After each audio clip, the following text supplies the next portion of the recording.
Hello friends, welcome to my channel. মা মেয়ে বেরিয়ে পড়েছি। কোথায় বেরিয়ে পড়েছি বলো তো? কাছাকাছি একটা শহরে, জলপাইগুড়ি। তোমরা অনেকেই জানো, চেনো। তো কাজ ছিল একটু, মায়েরও একটু কাজ ছিল। সব কিছু হয়ে যাওয়ার পরে আমি মা ঢুকে গেছিলাম একটা রেস্টুরেন্টে। একটু পোজ দিয়ে ছবি টবি তোলা হয়ে গেল খাওয়ার পরে। আর এখানে হলো রাজবাড়ি পার্কের সামনে একটা মন্দির। আমরা কোনোদিনই আসিনি। ভীষণ সুন্দর দেখতে একটা মন্দির, অনেক বড় এরিয়া। আর এখানে ছোট্ট করে ভিডিও করে নিয়েছিলাম। এটা শিব ঠাকুরের মন্দির।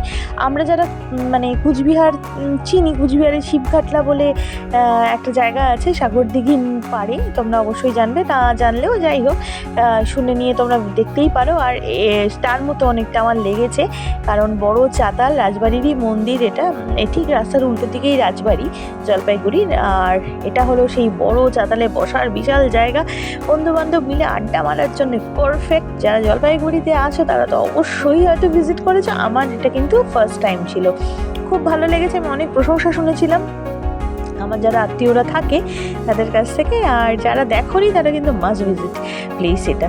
আর দূরে পাখিটার ছবি নিচ্ছিলাম, তাই সেটাও ইনক্লুড করে দিলাম। খুব সুন্দর লাগছিল জানো তো। ক্লান্ত হয়েছিলাম যদিও সারাদিন কাজের পরে, তো খুব ভালো রিফ্রেশমেন্ট হয়ে গেল। আর মামের সাথে একসাথে থাকবো, একটা সেলফি হবে না? এটা কি হয়? একটু ক্যামেরা নিয়ে শুরু হয়ে গেছে, মায়ের ছবি, আমার ছবি, সেলফি। আর খুব সুন্দর জানো তো। আর এখানে আমি একটু শুরু করে দিলাম। পার্কের একটা পার্ক আছে, সেখানে 5 টাকা করে টিকিট কেটে ঢুকতে হয়। 10 টাকা করে টিকিট, সরি। তো কেটে ঢুকতে হয় সেখানে। বেশিক্ষণ থাকিনি, ওই অল্প সময়। তো কী বলো তো, চশমাটা আমার অ্যাকচুয়ালি নতুন নিতে হয়েছে, তো মানে খুব বেশি পাওয়ারও নেই, কিন্তু ডাক্তার বলেছে একটু পরে থাকতে। তো একটু নতুন নতুন অস্বস্তিও লাগছে। আর এখানে নাটক করে সেলফি আরও শুরু করে দিয়েছি। সেলফিটা তো নিতেই হবে মাস্ট। আর এটা হলো দৌমুহুরিতে মাছের জায়গা, কারণ সেখানে লোকাল নদীর মাছ পাওয়া যায়।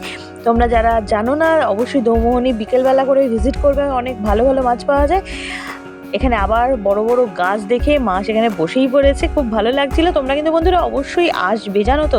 নিয়ে আমাকে কমেন্টসের মাধ্যমে অবশ্যই জানাবে জলপাইগুড়িতে রাজবাড়ি পার্কের এই শিব মন্দিরটা এবং তার সাথে অ্যাডজেসেন্ট যে পার্কটা আছে। খুব ভালো লাগলো ভিডিওটা।